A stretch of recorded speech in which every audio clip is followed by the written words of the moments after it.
Hello বন্ধুরা, কেমন আছো তোমরা সবাই? আশা করি তোমরা সবাই ভালো আছো, আমিও ভালো আছি। আজ আজ নিয়ে এসেছি একটা স্পেশাল খাবার। আজ করব বিরিয়ানি। তার জন্য আমি মাংস ধুয়ে রেখে দিয়েছি, পেঁয়াজ কুচি করে নিয়েছি, আলু কেটে নিয়ে মাংসটা ম্যারিনেট করে রাখার জন্য দিয়ে দেবো রসুন, গোলমরিচ গুঁড়ো আর নুন দিয়ে আমি এখন মাংসটাকে মেখে রেখে দেবো।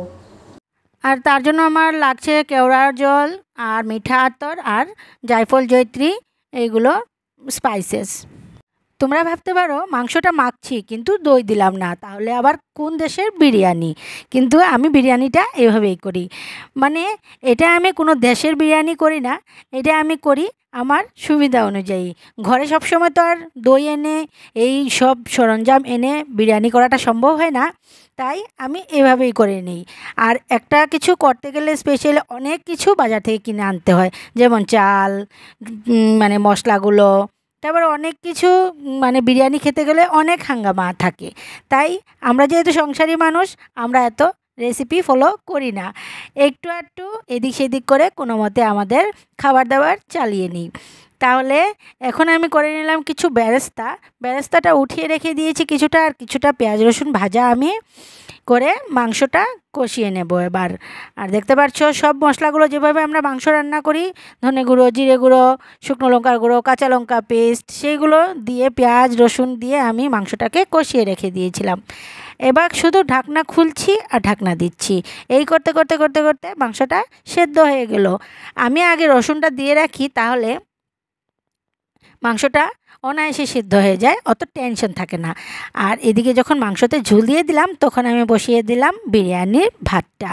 কারণ বিরিয়ানির ভাতটা বেশিক্ষণ লাগবে না ফুটতে, আমি আধ ঘন্টা আগে চালটা ভিজিয়ে রেখে দিয়েছিলাম। তারপর এবার মাংস হয়ে গেছে। এবার দেখছো কিছুটা মাংস তুলে রেখে আমি দিয়ে দিলাম কাজু বাদাম, কাঁচা লঙ্কা, বিরিয়ানি মশলা সব কিছু দিয়ে এখন আমি এটাকে ঢাকা দিয়ে রাখছি। তারপর বেরেস্তা, ঘি, মানে গাজর, বিনস, এগুলো সব ভাজা করে নিয়েছিলাম, সেইগুলো সব মিক্স করে আমি বিরিয়ানির সাথে মিশিয়ে নিয়েছি।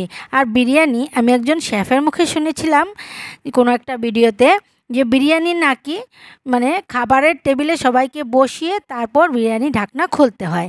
আর দেখতে পাচ্ছ আমি এখন বিরিয়ানি ঢাকনাটা সবাইকে বসিয়েই খুললাম।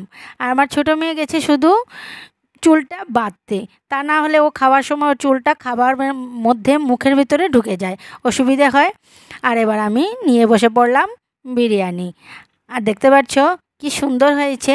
মানে এখন যখন আমি ভিডিওটা আপলোড করছিলাম, মানে আমি যখন ভয়েস দিচ্ছিলাম, তখনও আমার মুখে জল চলে আসছিল যখন আমি ভিডিওটা সেটিং করছিলাম।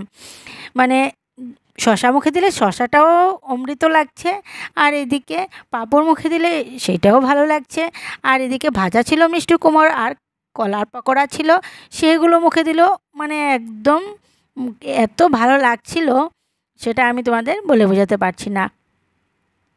ইচ্ছে করলে তো রেসিপি দেখে আমি ভিডিও থেকে আমি রান্না করতে পারতাম, কিন্তু এতটুকুই রান্না করে নিলেই আমার পরিবার খুশি হয়ে যায়। আর বাজারের বিরিয়ানি করে মানে কিনে এনে খাবারের চেয়ে ঘরে বানিয়ে খাওয়াটা অনেকটাই ভালো, যেহেতু স্বাস্থ্যসম্মত খানি আর তার মধ্যে একদম ফ্রেশ। মানে এতে বাচ্চারা যদি খায়ও বা আমরা যদি খাই, কোনো প্রবলেম হয় না। কিন্তু বাজারে থেকে এনে যদি আমরা বিরিয়ানি খাই, তাহলে ঢেকুরে ঢেকুরে ওই গোলাপ জল, কেওড়া জলের গন্ধ আসতেই থাকে। কিন্তু ঘরে যদি আমরা এসব দিয়ে খাই, তাহলে কোনো প্রবলেমই হয় না।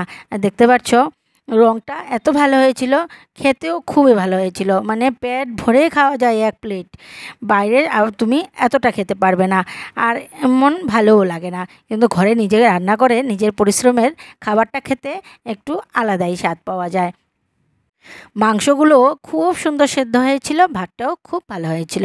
ও, এটাতে যে আমি গোলাপ জল, কেওড়ার জল সেগুলো মিশিয়েছিলাম, সেগুলো তোমাদেরকে দেখাইনি, কারণ সব কিছু দেখাতে গেলে অনেকটাই ভিডিও বড় হয়ে যায়। আর তোমাদেরকে তো আমি এইগুলো স্পাইসেসগুলো আগেই দেখিয়েছিলাম, তোমরা তো জানোই যে এগুলো দিতেই হবে। ওই মিক্সিংয়ের সময় আমি দিয়ে দিয়েছিলাম। আর আজ যে বিরিয়ানিটা এতই ভালো হয়েছিল, আর গোলাপ জল আর কেওড়ার জলের বোতলগুলো ঘরে যখন আমি আলমারিটা খুলি, তখনই যতবারই গন্ধ পাচ্ছি এই বিরিয়ানিটার কথাই মনে পড়ছে। এত ভালো হয়েছিল খেতে, আমার মনে হচ্ছিল যে মাঝে মাঝে রান্না করে খাওয়া দরকার।